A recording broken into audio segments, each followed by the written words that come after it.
You will hear an interview with a professional athlete called Anne Brown.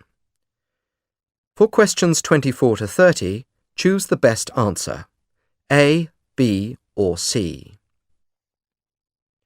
You now have 1 minute to look at part 4. Today I'm talking to 21-year-old long-distance runner Anne Brown, who's just returned from the World Championships. So, Anne, how did you feel about your performance in the Championships? When you haven't raced for a while, you've no idea whether you're in sufficiently good shape. I'd only had a few weeks of training behind me, so I wasn't thinking I'd do brilliantly, and it certainly would have been amazing to come first.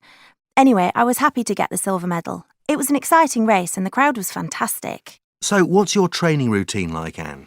I do around 25 to 30 hours a week, mostly long distance, steady stuff. I go running through the woods. Running on roads is pretty dull, so I make sure there's always some attractive countryside to keep me interested. I get pleasure from seeing the changes in nature, but I do have to remember to keep my eye on the time so I can check my pace. It's vital to keep pushing myself to my limits. Do you train every day or do you take a day off? The accepted idea is that all professional sports people should have at least one rest day a week, so the body can recover. I'm not a great believer in that, though. At my age, I find I can keep going without one.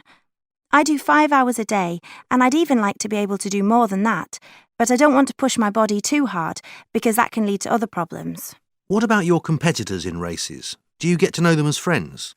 I race against athletes from all sorts of places.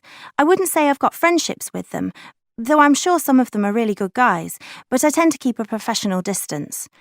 It'd be too easy to let friendships start interfering with the way I run races. Of course, at my age, chatting about life, having fun, and a good social life are important to me. I share a house with 3 mates. They're the people I really get on well with. So, do you have any favourite free time activities? Let me think. I suppose I did when I was a kid, but I'm not so sure nowadays. Yeah, I used to take my kite to the top of the hills and fly it for hours. In the season, skiing's something that I get into quite a bit when I've got the time. I've always enjoyed active things and never really been much of a reader of books or that kind of thing. Of course, I watch TV and play computer games like most people. And do you get recognised in the street very often? Very rarely, I'm pleased to say, as I think it would be a bit strange, and I'm not sure how comfortable I'd feel about being stopped for autographs and pictures all the time. On the whole, I find people wanting your autograph a bit of a pain, to be honest. It happens sometimes when I'm at events, and at first you say okay, and then after a while you wish it'd stop. I suppose I did that sort of thing when I was younger. It was always such a thrill to meet someone in the public eye. So, are you planning for the next Olympics? Well, in my sport, most people peak in their late 20s, so it's important to have an eye on the next 5 years or so, because that's when supposedly I'll be at my best. In the immediate future, I want to do well, of course, but I'm concentrating my attention further ahead. Fortunately, I've been injury-free so far, so I don't have that worry. It's no use having fantasies about winning gold medals until I've reached the top of my own fitness and endurance levels. Then I can start to think seriously about it.